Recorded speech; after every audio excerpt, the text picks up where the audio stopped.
Pessoal, tudo bem? Então vamos dar continuidade ao conteúdo da nossa disciplina, tá? Esse é o último conteúdo que vocês vão ter antes da primeira prova, certo? Junto com a primeira aula que vocês tiveram antes da paralisação e a aula de relações hídricas que vocês tiveram na última semana, certo? Então a temática dessa aula é absorção e transporte de nutrientes minerais, tá? E essa aula vai ser dividida em duas partes, tá? Só para facilitar o carregamento do arquivo depois lá no Moodle para vocês observarem, certo? Vocês têm aqui como leitura complementar, tá? Para esse tema, o livro que eu coloquei para vocês lá no Moodle, em PDF, tá? O livro do Tay Zeiger, Fisiologia e Desenvolvimento Vegetal. E vocês vão poder ler então o capítulo 6, certo? Então, vamos lá falar sobre absorção e transporte dos nutrientes minerais. Bom, primeiro, o que são nutrientes, né? Então, o nutriente é um elemento capaz de promover, né, algum benefício para a planta, certo? Nem todos os nutrientes são considerados essenciais para as plantas, tudo bem?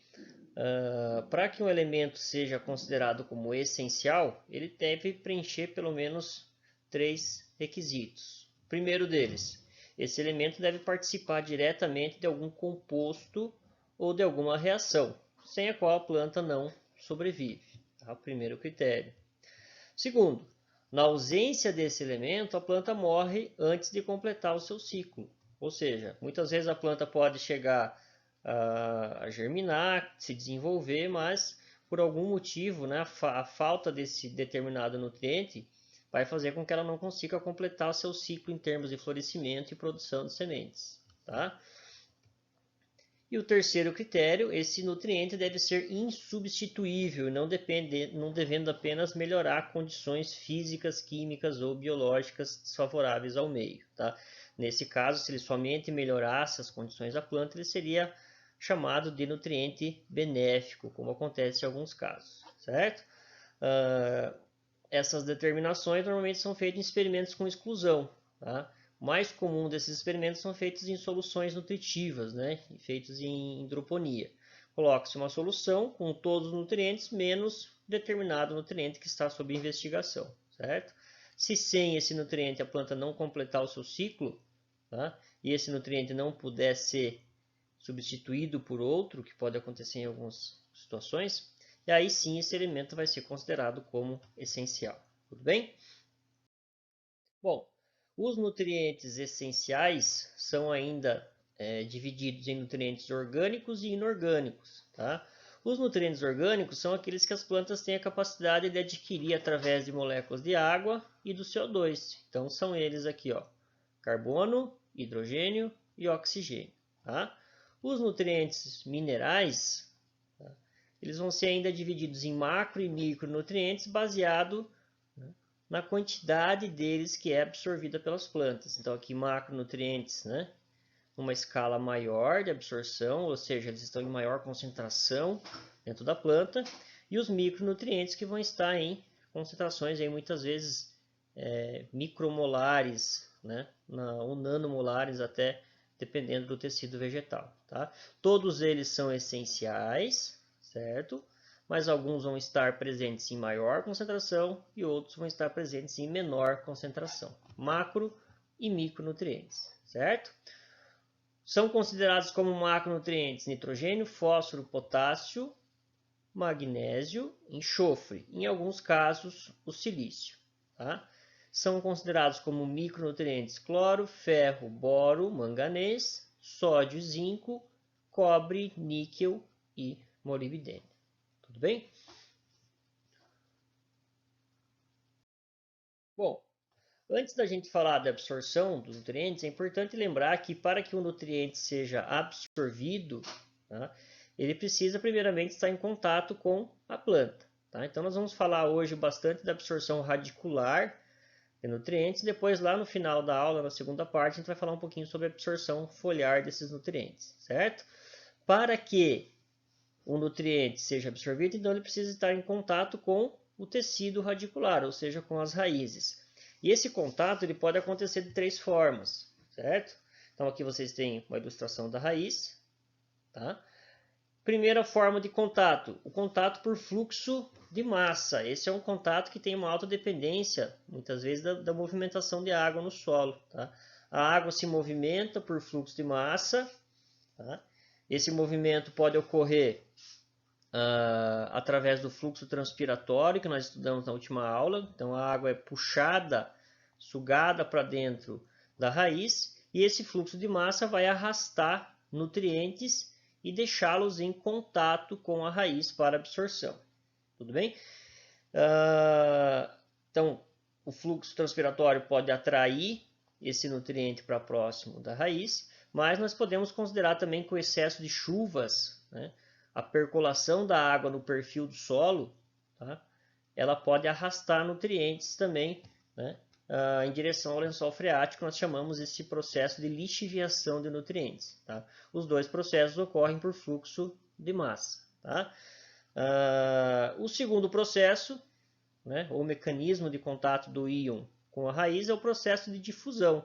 Tá? Lembrando lá da nossa primeira aula de fisiologia que a difusão é o movimento de uma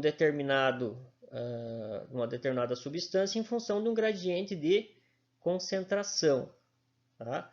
Então, através da absorção de nutrientes pelas raízes, né, nós vamos criar gradientes de concentração de determinados nutrientes, tá, entre a raiz e as partículas do solo, né, que vocês veem representado pela argila e pela matéria orgânica. Tá? Conforme os nutrientes vão sendo absorvidos, cria-se uma zona de depleção de nutrientes, ou seja, uma região onde a concentração de nutrientes é mais baixa, próxima à raiz, e esses nutrientes então se difundem por diferença de concentração até o sistema radicular. Tá? Esse movimento é um movimento mais lento, que ocorre principalmente a curtas distâncias, especialmente para fósforo e também nesse caso aqui para potássio, certo?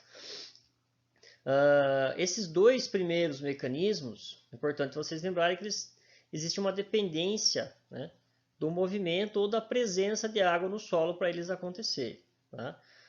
Então, no primeiro caso, o fluxo de massa depende do movimento da água no solo e a difusão da presença de água no solo, porque a difusão dos nutrientes em meio aquoso é muito mais rápida, certo? Embora ainda seja considerado um movimento lento quando se compara com o fluxo de massa. Tudo bem? O que mais é importante vocês lembrarem aqui? Nós estamos falando de mecanismos de contato de íon raiz. Isso não é absorção. Tá? Então, a água é importante para que os nutrientes entrem em contato com a raiz. Tá? A absorção de nutrientes, anotem aí, né, é um processo independente da absorção de água. Correto? Bom, um terceiro mecanismo pelo qual as raízes entram em contato com os íons é a interceptação radicular. Então, por esse processo, né, nós prevemos que durante o crescimento das raízes, né, as plantas podem regular o seu crescimento, o número de raízes, né, produção de raízes mais finas, a própria associação com micro-organismos, tá, no sentido de aumentar a sua superfície de exploração no solo, tá, e ao aumentar essa superfície de exploração, interceptar íons que estão presentes no solo. Certo? Isso é especialmente importante para íons, né, ou nutrientes que são pouco móveis no solo, especialmente no caso do fósforo. Tranquilo? Bom, então, vista essa primeira etapa aí, né, de como os nutrientes entram em contato com as raízes, né, agora a gente vai falar um pouquinho sobre a absorção dos nutrientes, certo? Antes de a gente falar propriamente dito do processo de absorção, vamos voltar um pouquinho aqui para questões referentes à anatomia do sistema radicular. Então aqui vocês veem um corte transversal da raiz, onde vocês têm a epiderme, que é a primeira camada de células, o córtex, que é uma camada maior, aqui representada apenas por uma célula, a região da endoderme, certo? O periciclo e lá dentro, no cilindro central da raiz, nós temos o xilema. Tudo bem? Todo esse ambiente radicular ele pode ser dividido em dois microambientes. Tá? Um ambiente simplástico, que nós chamamos aqui então de simplasto, e um ambiente apoplástico. Tá? O que é simplástico e o que é apoplástico? Vocês já tiveram um pouco desses conceitos na aula anterior, né? O simplasto é a porção metabolicamente ativa da célula, onde tem protoplasma, tá? Que é o que vocês veem aqui nessa coloração mais clara que eu estou apontando aqui para vocês. Ó, tá? Então, tudo que está da membrana plasmática para dentro, incluindo a própria membrana, tá? É considerado um ambiente simplástico, certo? E vejam que o ambiente simplástico de uma célula ele é conectado com outras células através do que vocês estudaram nas disciplinas anteriores, dessas estruturas que são os plasmodesmos, certo? Então, através dos plasmodesmos, as células controlam, né, uma via de movimentação que nós chamamos de simplástica entre células, seguindo essas setas que vocês estão vendo aqui no pointer, ok? Bom, o ambiente apoplástico, ou seja, o apoplasto radicular, ele é composto pelos espaços que são externos à membrana plasmática, ou seja, a parede celular, os espaços intercelulares, tá? E o próprio xilema, né? Se a gente for considerar que o xilema é composto por células mortas que não têm atividade biológica. Tudo bem? Bom, então aqui nós chegamos ao conceito de absorção. Tá? A absorção de um determinado nutriente ela é considerada como a passagem desse nutriente do meio externo, que pode ser o solo, aqui, ou pode ser o apoplasto, para o simplasto. Tudo bem? Então, de modo geral, o nutriente é considerado absorvido no momento em que ele cruza, né, ou atravessa essa porção de membrana plasmática. Tranquilo? Bom, e aonde que essa absorção ocorre? A absorção do nutriente ela pode acontecer em vários pontos, né, dentro do corpo da raiz. Tá? Então, de modo geral, a absorção pode acontecer lá fora, né, no ambiente mais externo, nos pelos radiculares, nas primeiras células da epiderme, pode acontecer em praticamente todas as células do córtex da raiz. Tranquilo? Então, toda essa região que vocês estão vendo aqui, ó, que eu estou circulando nesse momento, tá? Lembrando que isso aqui é um corte transversal da raiz, toda essa região é passível de movimento da solução do solo. A solução do solo é composta por água e pelos nutrientes que estão se movimentando, seja por difusão, seja por fluxo de massa. Tranquilo? E o movimento da solução do solo, né, pode acontecer por uma rota apoplástica, que vocês veem aqui por essa linha cor-de-rosa. Tá? Então vamos seguir essa linha. Ó.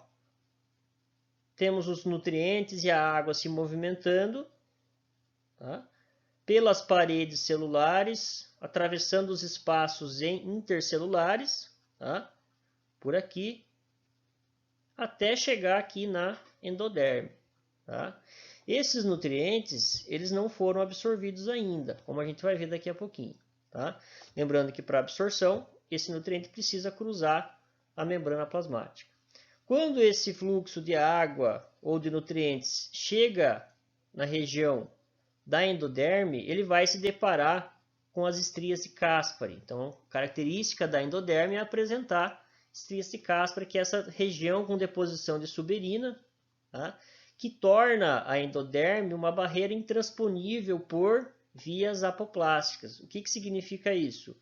Um nutriente que chega aqui, ou a água também que chega nesse ponto, ele não consegue cruzar essa barreira através da parede celular ou de espaços intercelulares.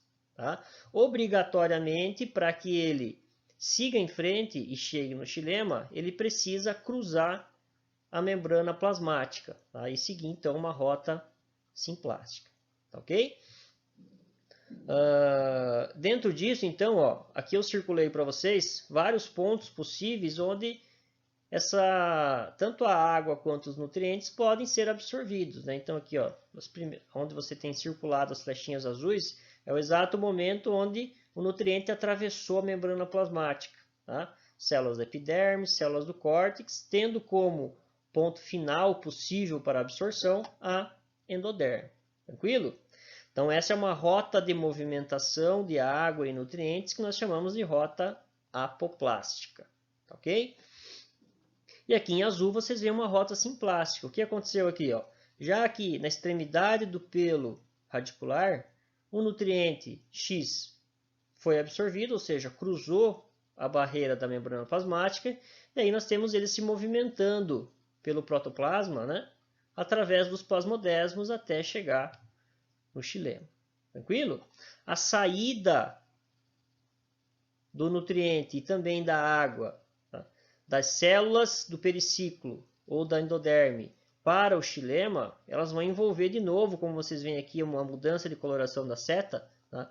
Ela indica que a água ou os nutrientes que estão aqui atravessaram a membrana plasmática novamente, ou seja, saíram da célula para chegar ao xilema. Tá? E do xilema, então, vão ser transportados para a parte aérea. Tranquilo?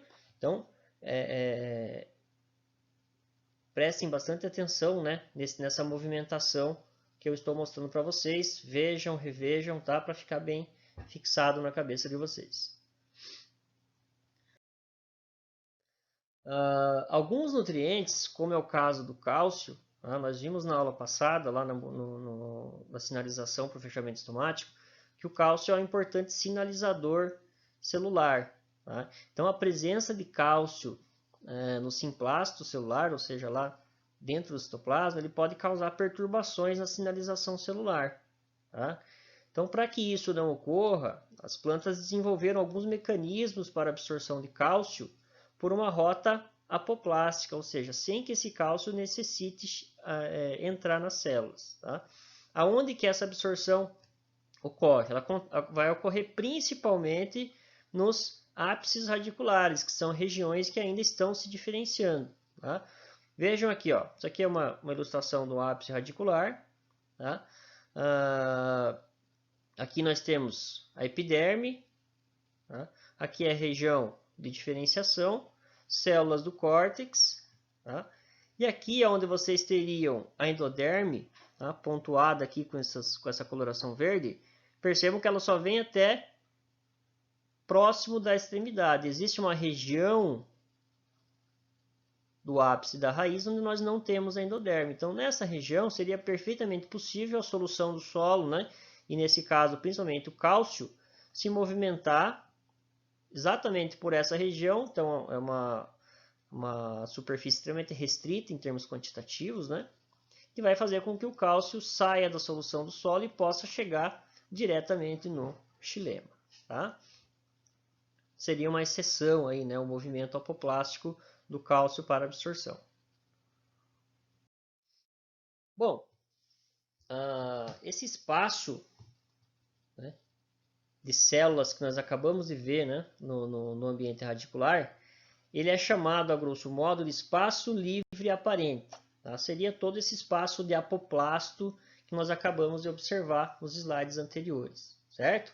O apoplasto radicular ele pode ser dividido em dois espaços, né, com características levemente diferentes. Tá? O primeiro deles é o espaço livre de Donan, ELD.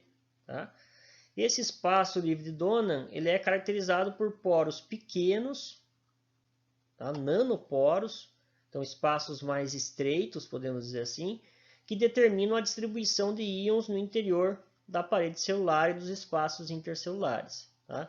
Então vejam vocês aqui, ó. Tá? Aqui vocês têm a representação que nós vimos no slide anterior. Tá? E aqui uma ilustração, né, desse espaço também. Aqui são células, vocês estão vendo onde eu estou apontando. Tá? E aqui são espaços que tem entre as células, espaços intercelulares e onde há a parede celular. Tranquilo?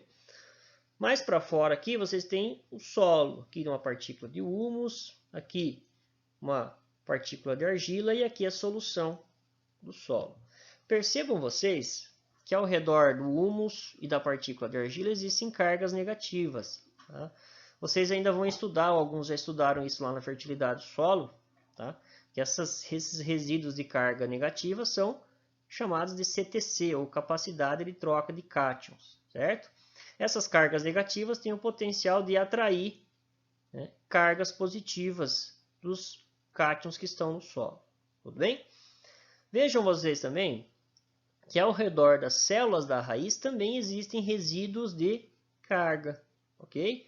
Então, conforme a solução do solo se desloca pelo apoplasto radicular, tá? Quando essa solução do solo passa por poros estreitos, ou seja, por locais onde você tem duas células muito próximas, tá? A solução vai estar tão sujeita às cargas de superfície dessas células que elas podem atrair os cátions diretamente para sua superfície. Tá? Então, por isso que eles determinam a distribuição de íons lá dentro, né, do apoplasto radicular. Então, os cátions que passam por aqui, ó, podem ser atraídos e já ficarem aderidos e serem absorvidos por essa célula. Tá? Onde nós temos espaços maiores, tá? Esses espaços são chamados de espaço livre hídrico, tá? Que são espaços que não limitam o movimento dos íons. A água, a solução do solo passa, tá? Por fluxo de massa ou por difusão, sem que haja atração pela superfície das células, tá? Pela distância que nós temos aqui, né, entre duas paredes celulares, por exemplo, certo? Bom, então espaço livre aparente, né, nós temos pela junção do espaço livre de Donan e o espaço livre hídrico. Esse espaço ocupa, né, de 10 até 25% do volume celular, ou seja, esse espaço é o apoplasto radicular, certo? Então, nós podemos considerar que esse espaço é um volume acessível à entrada de íons por processos passivos, como a difusão e o fluxo de massa. Tá? Então, a solução do solo, que se movimenta por difusão e por fluxo de massa no solo, pode continuar esse movimento dentro do apoplasto radicular, né, de maneira passiva, ou seja, sem envolver o gasto de energia. Tudo bem? Vamos em frente. Então, os íons que estão no espaço livre aparente chegaram ali por processos passivos. Tá? Esse movimento é um movimento rápido, mas é um movimento reversível. Tá? Se você arranca uma planta do solo, tá, e traz para o laboratório, traz para uma pia e começa a lavar essa raiz em água corrente, todos os nutrientes e a solução do solo, de modo geral, que está no espaço livre aparente, ou seja, que está no apoplasto radicular, ela pode ser perdida, né, através dessa lavagem. Tá? Os nutrientes que estão nessa região, nós dizemos então que eles apenas penetraram a estrutura da raiz. Tá? O processo de penetração é caracterizado pela entrada dos íons no espaço livre aparente, certo? Aquele íon que ainda não foi absorvido. Por absorção, então, relembrando, nós temos a passagem do nutriente pela membrana plasmática, certo? Esse processo, ao contrário da penetração, é um processo ativo, ou seja, envolve gasto de energia metabólica. Ele é um processo lento e ele é um processo irreversível por processos passivos. O que isso significa? Significa que o nutriente que foi absorvido, ele só vai sair da planta, né, se a célula ou o tecido envolver um gasto de energia para jogar esse íon para fora, como a gente vai ver daqui a pouquinho, ok? Bom, considerando que a grande barreira para a absorção dos nutrientes é a membrana plasmática, vamos relembrar alguns aspectos importantes com relação a essa barreira, certo? Vocês viram isso lá na biologia celular. A membrana plasmática é composta por uma dupla camada de fosfolipídios, tá?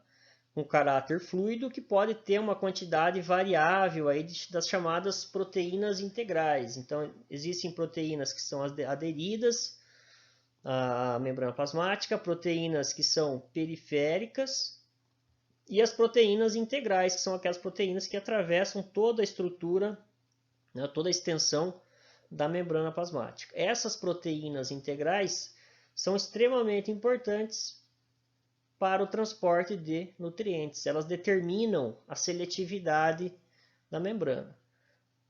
Uma membrana plasmática pouco seletiva, ou seja, que seleciona pouco o que passa por ela, normalmente tem uma grande quantidade dessas proteínas. Pelo contrário, uma membrana plasmática altamente seletiva vai apresentar poucas proteínas ou proteínas altamente reguladas com relação à sua atividade. Ok? Bom, aqui tem um aspecto bastante interessante para a gente discutir com relação à absorção de nutrientes. Tá? Percebam aqui, ó, os valores que vocês veem do lado de fora da célula, tá?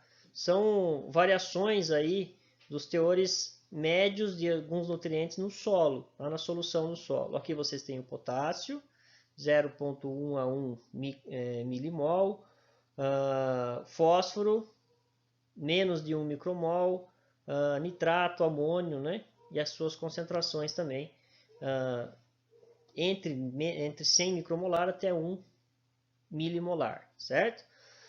E aqui vocês têm a concentração deles dentro de uma célula típica. Tá? Percebam aqui uma coisa, a concentração dos nutrientes dentro da célula, tá, é muitas vezes maior do que a concentração desses nutrientes no solo. Tá? Aí eu pergunto para vocês, né, como que um nutriente, por exemplo, como o potássio, poderia se movimentar para dentro da célula por um processo de difusão, por exemplo, ou por um processo passivo? Isso não teria como acontecer. Né? O gradiente de concentração, tá, para processos passivos, como a difusão, por exemplo, né, ele indica que esses nutrientes deveriam sair da célula para o solo e não entrar, né, do solo para a célula. Tá? Se essa condição ocorre, como então a absorção de nutrientes vai acontecer contra esse gradiente de concentração? Tá? Ela vai acontecer toda vez que a célula gastar energia para absorver esse nutriente, ou seja, o movimento de um nutriente, de um íon, contra o gradiente de concentração durante o processo de absorção, ele vai acontecer por um processo ativo, com gasto de energia metabólica, certo? Vejam aqui no lado um exemplo, tá? Onde vocês têm flechinhas sólidas, nós estamos tratando de um movimento ativo, com gasto de energia. Onde vocês têm a seta pontilhada, são movimentos passivos, tá? Sem gasto de energia. Tá? Vamos aqui, ó. A entrada de potássio na célula contra um gradiente de concentração costuma ser um processo ativo. Tá? A saída de sódio costuma ser um processo ativo, porque o sódio ele é um íon com alto potencial de se tornar tóxico dentro da célula. Então ele tende a entrar passivamente porque tem pouco sódio na célula e as células gastam energia para jogar esse sódio para fora. Tranquilo? O cálcio, né, como ele é um sinalizador, ele tende a ficar todo fora da célula, no apoplasto, na parede celular, tem entrada passiva.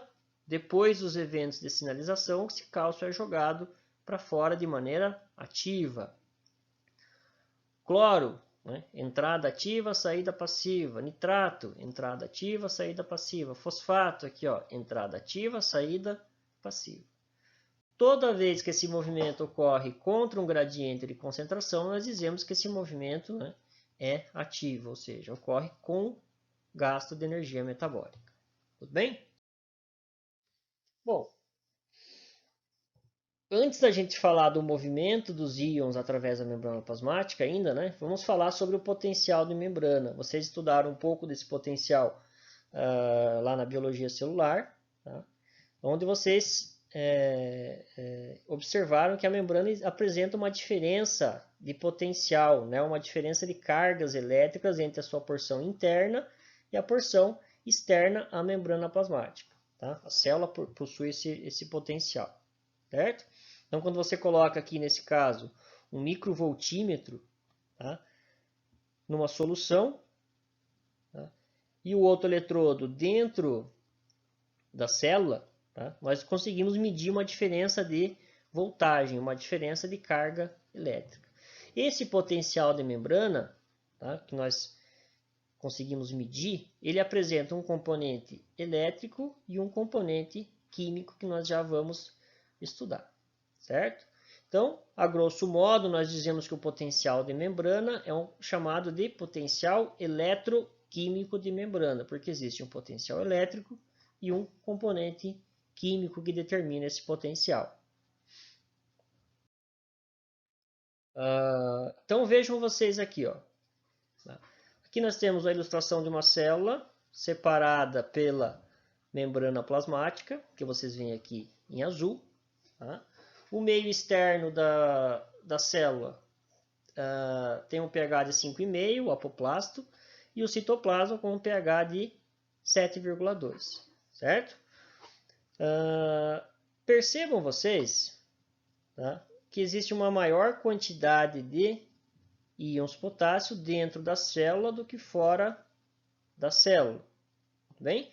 Isso nós chamamos de gradiente químico, quando está envolvida a concentração de um determinado íon ou nutriente. Tá?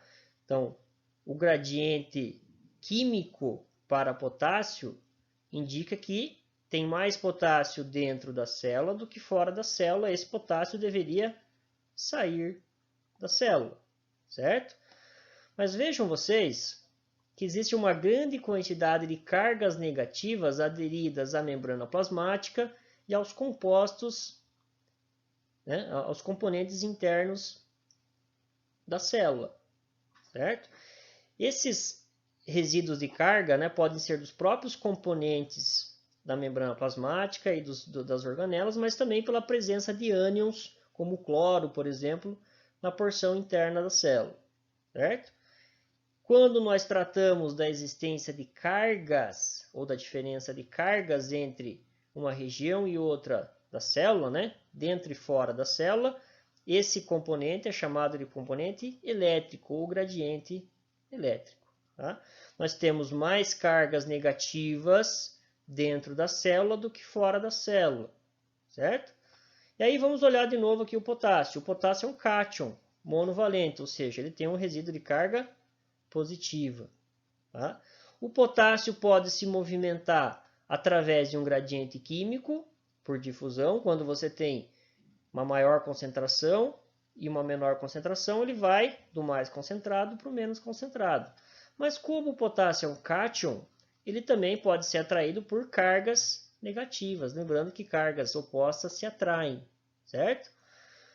Nesse caso, como tem uma grande quantidade de cargas negativas na porção interna da célula, o gradiente elétrico é favorável para o movimento de potássio a favor, então, dessas cargas negativas. Tá? E aí o que vai acontecer? Ó? O gradiente elétrico é favorável, o gradiente químico é contrário. Tá? A força resultante desses dois gradientes é quem vai determinar se o potássio realmente vai se movimentar de um lado para o outro da membrana plasmática. Tá? Então, toda vez que o gradiente eletroquímico, o potencial eletroquímico for favorável, vai haver a movimentação de um determinado nutriente, certo? Atraído, então, pela força resultante de dois gradientes, o gradiente elétrico e o gradiente químico. Tudo bem? Então, nesse caso, para a gente ter a entrada do potássio na célula, é necessário que o gradiente eletroquímico seja favorável à difusão do potássio. Tranquilo? Pessoal, vamos dar uma pausa aqui, tá? Eu vou finalizar essa parte do conteúdo nesse slide e, na sequência, a gente retoma para falar, né, das proteínas responsáveis pelo transporte transmembrana. Tá ok?